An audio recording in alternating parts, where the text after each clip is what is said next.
AITA for exposing my cheating wife after a store security guard tipped me off? It was an ordinary Saturday.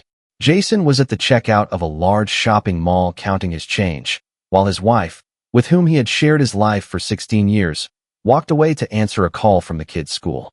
Everything was normal until the heavy hand of an old security guard touched his shoulder.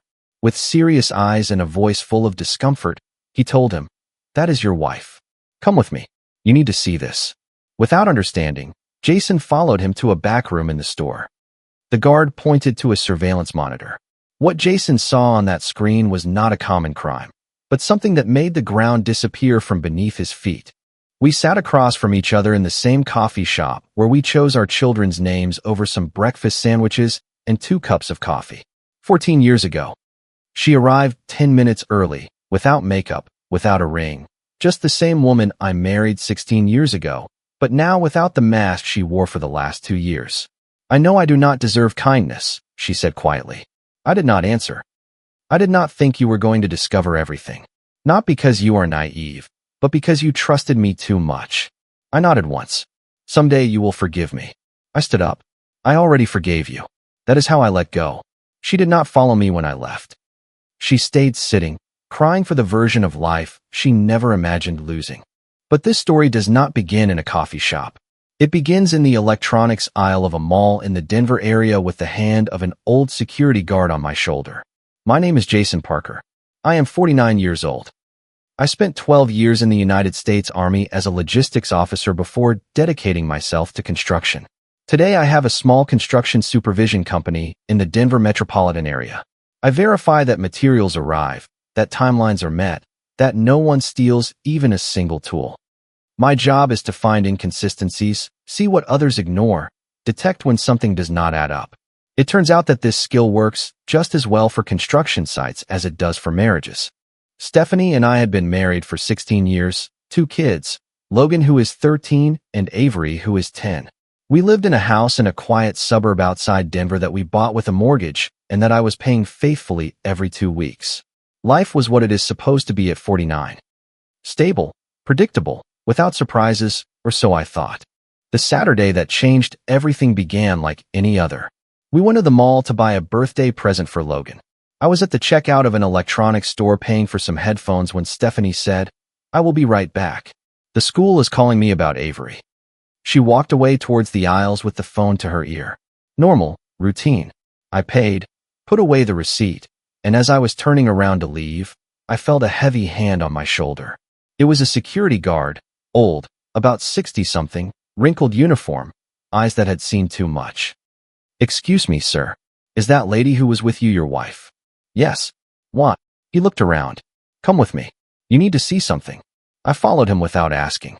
12 years of military discipline teach you not to ask questions when someone with experience tells you to move your feet. We crossed a hallway behind the fitting rooms, went down some stairs, and entered a room with surveillance monitors.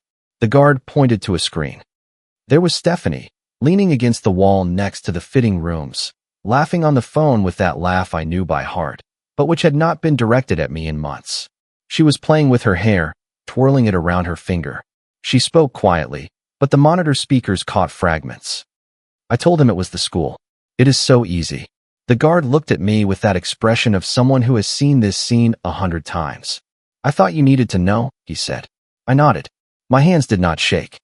I left the same way, put the bags in the trunk of the SUV, and when Stephanie got to the car smiling as if the world were perfect, I kissed her forehead because she had no idea. I had already started counting the time. "Sorry, it was the school," she said getting into the car. "Avery stuff, no problem." She leaned in, kissed my cheek, and not a drop of guilt touched her voice. But inside me, something had shifted. It did not explode, it did not break, it hardened, like concrete setting. That night, I lay next to her completely awake. I watched how she clutched her cell phone under the pillow as if she needed protection. I noticed the new gym bag she had never opened, the volunteer nights that appeared out of nowhere 3 months ago, the different perfume that was not the one I gave her on our anniversary, the cell phone screen that was always unlocked and now had a password. I had 1,000 questions, but I also had discipline, and that is what makes a man dangerous. I did not confront her. I started documenting everything. For 2 weeks, I wrote down every outing, every excuse, every change in tone. I noted the exact times she went to the gym and the times she returned. I compared the cell phone bills with the schedules she declared. The inconsistencies piled up like bricks of a wall she did not know I was building. Then I called an old contact. Kevin, a digital forensics consultant I met when I helped him with a custody case years ago. In 2 days, I had access to the deleted messages, the audios saved in the cloud, the photos with date and time. The voice I heard in those audios was not just hers, it was his. And one of the photos had a timestamp of 12 minutes after I paid for the headphones that Saturday. She was in the store, but she was not alone. The image showed 2 people standing next to the fitting rooms, her hand almost brushing his, her face relaxed, illuminated, with that half smile that once belonged to me. I kept looking at that photo longer than I should have. I did not yell. I did not cry. I just felt that cold, silent nausea that starts behind the ribs and never entirely goes away. What I did was build a case with the same methodology with which I supervise a construction site. Piece by piece, document by document, without leaving a gap. I hired a family lawyer, attorney Laura Mitchell. Office in a professional building in downtown Denver. Discreet, efficient, with experience in these matters. We put together a file and a timeline. Then I met with the accountant and asked him a direct question. If marital assets are being moved in secret, how long until we track it down? Depends on how smart she thinks she is. It turns out she was not that smart. She was diverting small amounts from our joint account, $3,000 here, $5,000 there, to a debit card linked to a shell company. The company name matched his initials. I did not blink. In 1 week, I did the following. Working with my lawyer, I took steps to secure the joint accounts. I arranged for the house deed to be protected under a legal clause from when my dad co-signed the mortgage, and I organized the separation papers. Stephanie could not sell the house, could not use it as collateral, and she did not know it yet. I had pulled away the safety net she thought she had without her feeling the tug. Then I prepared the meeting. I booked a room in a co-working space in downtown Denver. Clean, professional. 2 chairs on one side, one on the other, a manila envelope on the table. Stephanie thought she was going to meet a potential investor for my business. He thought he was going to discuss expansion plans for his company. Neither of them knew the meeting was with me. They arrived together, not holding hands, but close enough that the lie no longer mattered. He was wearing a sport coat. She was wearing the same perfume I gave her on our last anniversary. I stood up when they came in. Stephanie's face went white in a second. He froze like someone who has never seen trouble coming. "Sit down," I said. They sat. I did not yell. I did not throw the envelope. I slid it across the table calmly. Inside, bank statements, message logs, photos, the registration of the shell company with his initials, her digital footprint on every transfer. Stephanie did not open it. "I can explain," she whispered. "I am not here for an explanation. I am here to close this." He leaned in, trying to sound calm. "You have no right to ambush us like this." I laughed only once. "You ambushed a 16-year marriage. I am just returning the favor. Legally." I stood up. "I already filed for divorce. The house is protected. The bank accounts are being reviewed for irregular movements. And you," I looked straight at him, "you should probably call a lawyer before the IRS takes a closer look." Stephanie was shaking, not from fear, but from realizing that I was not pretending. What neither of them knew was that someone else had been following everything from afar. My sister Hannah, a lawyer specializing in family law. Single mother, zero tolerance for betrayals. I sent her the files and her response was a single message. Do not let her control the narrative. Thursday arrived, and she arrived. When Hannah landed in Denver, Stephanie had already started sending messages to mutual friends. A vague story about emotional distance and misunderstandings. Never the affair, never the financial issues, just unhappiness. But I had already sent the truth ahead. Facts, documents, proof. A friend called me. "Jason, if this is true, she destroyed her own life." I did not have to answer.